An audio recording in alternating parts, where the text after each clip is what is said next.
of ski resorts, I don't doubt. You don't normally think of Pennsylvania skiing, but yeah. It's trying over there to smoke. Just so you know, dear, I'm videotaping. Oh. Yeah, I just thought I would get a little bit of our trip, at least the road part. We just passed the toll into Pennsylvania, which was only $1, which after the $40 worth of tolls we paid on the New Jersey Turnpike was quite the relief. We've decided to leave New York a day early because we were getting too stressed out by the experience, even though we got to see a lot. We spent 3 days in New York, but trying to drive around to get to medieval times and stuff like that was extremely stressful. And the rain and the cold. We just got out before I guess a nor'easter is going to collide with Hurricane Joaquin, and of course the weather was already getting really gross and freezing cold and nasty. So last night when we finally got to Tavern on the Green, which was our big fancy dinner to celebrate our marriage and everything, it turned out that we looked like drowned rats when we came in, because it was just horrible. It was so cold and so raining, and it's not gonna stop. And one of the roads we passed over to get out this morning was already flooding, so I think we got out in the nick of time. But this is pretty scenery here. Just thought I'd show everybody really quick. Eastern Pennsylvania. We saw some of the Appalachians already smoking a little bit. It's not like our stay in the Great Smoky Mountains, but this is still really pretty. And we're slowly making our way home. We're not in an exact hurry. We have 4 days left of our vacation yet. But this is the unplanned part. This is the part where we're taking it as it comes instead of having all our hotels set up and everything ahead of time. So states we've been through, we discovered going through Iowa that there is a casino in an old barn. Then we ended up through where, dear? Missouri. We went to Missouri. We've been in Illinois and Indiana, southern tips. Yeah, and we accidentally ended up in Tennessee at one part, I think. Kentucky. Kentucky was, the mountains at night in Kentucky were frightening. Yep. Oh my God. We did Cumberland Gap in the dark. Yeah, that was an experience, because we ended up, the cell phone signal for us to be able to get the GPS kept going out, both on the Nexus phone and on my iPhone. So for a little bit we had to guess where we were up in the middle of these mountains, and so we took a wrong turn, and when we got the signal back we ended up on a 2-hour longer trip than we had originally planned. But that brought us through Cumberland Gap, and we got to go past Rocky Top, which was things we did not plan on doing. And then we ended up sluice mining in the mountains, which was really cool. North Carolina. In North Carolina. That was fantastic. We got some really nice gems. If you guys ever get out to plan trips to visit mountains and stuff, suggest North Carolina. There is a mining spot for public mining on a guy's private property, and he charges, but it's $5 for a bucket of stuff that he's randomly pulled out of this creek bed that's on his property, and he has a license to do it. And he also has the salted buckets, which he throws, stuff that he knows has gems, and he'll throw real pretty crystal formations and stuff in there in the salted buckets, and there's varying costs for those. But just a really, really nice place. Very, very friendly people, friendly animals, and it's called Rose Creek Mines. It's outside of Franklin, North Carolina. And his stuff in his gem shop is well worth going out there and buying. His prices are extremely reasonable for gems and formations and stuff.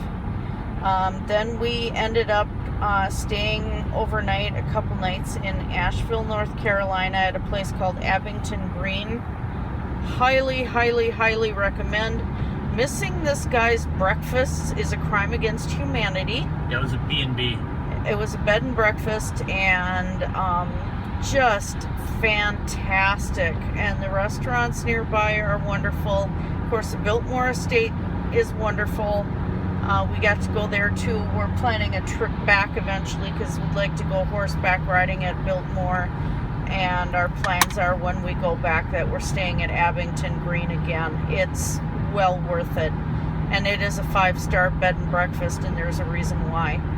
Very professional, but super duper friendly and beautiful home. The place was done by one of the lead architects for the Biltmore Estate itself. So can't miss that. After that, we went to Chesapeake Bay. Cape Charles on Chesapeake Yeah, Bay. Cape Charles. We stayed at a place called the Baywood, which was another bed and breakfast.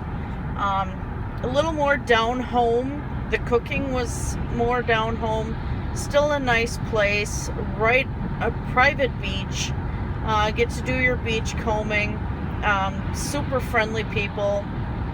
Awesome place. They have 2 cats, which are not allowed in the rooms in case you're allergic to cats. But if you're into cuddling cats, these 2 love it. It's Luigi and Oscar, and they're awesome. Luigi, if you're on Google Plus and you see me holding a great big Siamese cat, that's Luigi. He's giant. From there we went to Maryland Renaissance Festival. Yeah, Maryland Renaissance Festival is, we're used to the more open feeling of the Minnesota Renaissance Festival in Shakopee, Minnesota.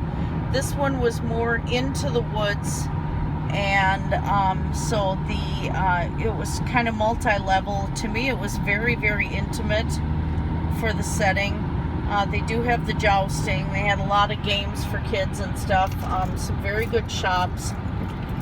Again, though, telephone signals out there aren't the greatest, so some of the shopkeepers were able to take credit cards, other ones couldn't. From there, we went to Colonial Williamsburg. Yes, Colonial Williamsburg. If you are really into American history and the development of the Constitution and stuff like that, this is the place to go. Especially visit the bookbinder when you're there. You really have to. The guy is extremely knowledgeable. We learned an awful lot. I'll get into more videos of things we learned on this trip later on. But Colonial Williamsburg is a must-have, and we stayed in one of the old taverns, and that was an experience too. That was fun. It wasn't fancy or anything, but it was fun. From there, we had traveled to, gosh, we've been to so many places. Washington, D.C. We went to Washington, D.C., and public transportation is definitely a lifesaver. We went into the archives and we got to see the Constitution and the Declaration of Independence and the Bill of Rights, and that was really, really incredible. It's set up like a shrine, and after being at Colonial Williamsburg, this was just a fantastic learning experience. after we had been there, let's see, what else did we see there? Or the Smithsonian Natural History Museum. Yeah, and that was the human evolution exhibit is phenomenal. You have to go in there and see that. Then we had gone and made our way to staying in a hotel in New Jersey, and we were going to be visiting New York. We never did actually make it to the Statue of Liberty because the weather has just been getting so bad. But the night that we came in and we're trying to find our way, and we're on the New Jersey Turnpike, which from Washington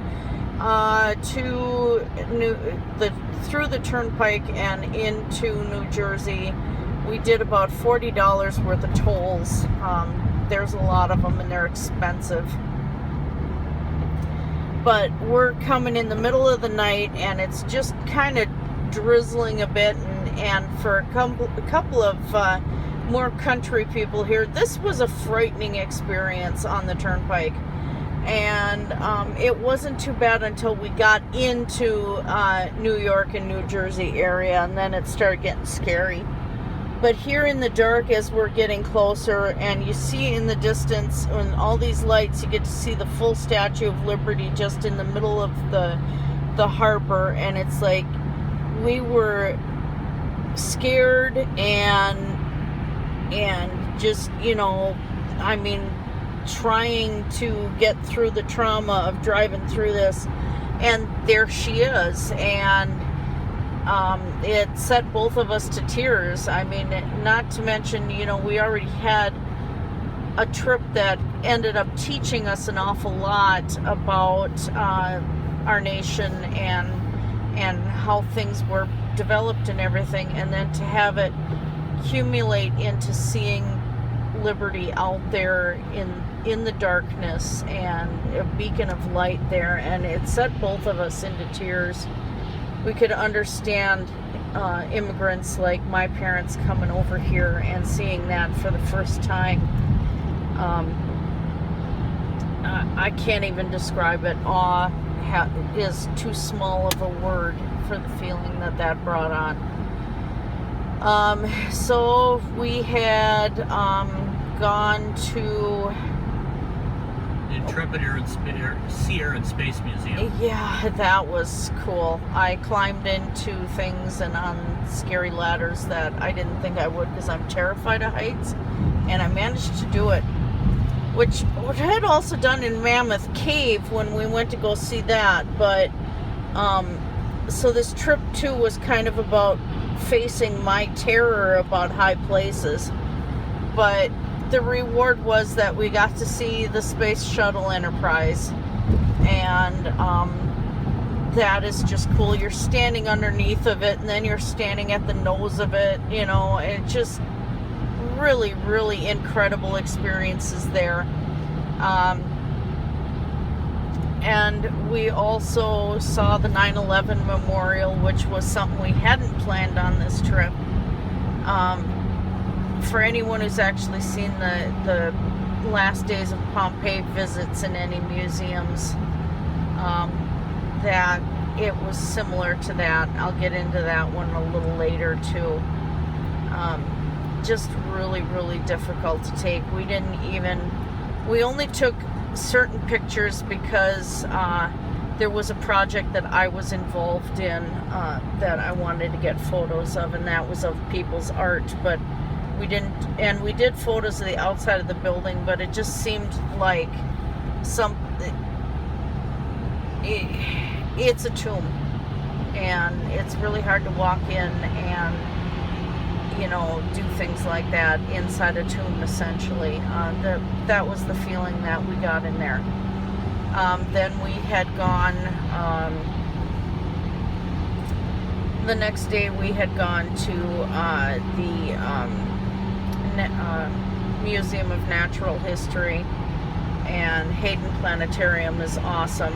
We weren't lucky enough to see Neil deGrasse Tyson. I was disappointed there.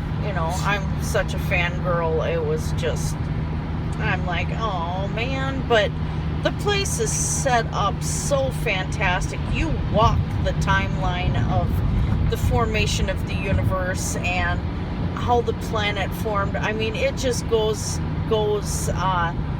all the way down from the Big Bang all the way to modern day, and it's worth seeing that. And we saw the exhibits from like the Aztecs and the Inca and the Maya, and some more of the art from the Andes and things like that. And those exhibits were really good. Less so on the human origins exhibit, especially after being at the Smithsonian. That was done so well. This one is an older style museum, so it didn't have the impact that the Smithsonian did. And same thing with the gem exhibit. Half the lights were out in the gem cases. It was really dark. Very hard to look at the quality of the gems that were sitting in there. So that's about it. Like I said, I'll do more detailed videos on each individual portion because there are things I want to talk about. But hopefully you guys enjoyed the rainy scenery here through the car windows as we're going. And looks like the mountains have been left behind yet again. We love the mountains. Can't help it. We cried leaving North Carolina. Not really. We just passed over Camelback. There should be more mountains over that way. So. Somewhere, but right now all I'm seeing is trees. Yeah. Yeah, but North Carolina really hit us in a way that it was like leaving home, and just hit us really hard. Just like seeing the Statue of Liberty for the first time. So anyway, that's it. Bright blessings to all of you. I hope you enjoyed this video. Thanks a lot.